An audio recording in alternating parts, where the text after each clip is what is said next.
السعال له أنواع عديدة بتختلف عن بعضها بالأسباب والأعراض. بعضها ممكن يكون بسيط وبعضها بيحتاج لمراقبة مستمرة. خلونا نتعرف على أبرز أنماط السعال وأنواعه. السعال عنده عدة أنماط رح نقسمه إلى حسب المدة، حسب الصوت، حسب الرطوبة. حسب المدة يقسم إلى حاد وهو النوع الأشيع من السعال، تحت الحاد وهو عدوى فيروسية، المزمن وهو الشائع عند المدخنين.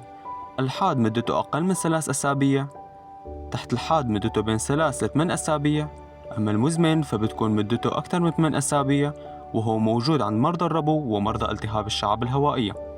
النمط الثاني من السعال حسب الصوت يقسم إلى نباحي وهو الشائع عند الأطفال، الديكي وهو عدوى بكتيرية، والليلي يلي بينتشر بالبيئة الجافة.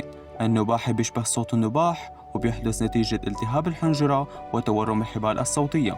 الديكي نوبات متكررة من السعال بتبعها شهقة وبتحتاج إلى علاج.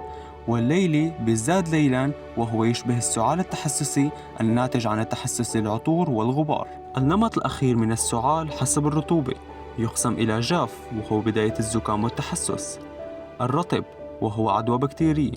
الجاف ما بيرافقه بلغم، بينما الرطب بيرافقه بلغم أو مخاط، وهو ناتج عن إفرازات الجهاز التنفسي ومحاولة الجسم لمقاومة الالتهاب.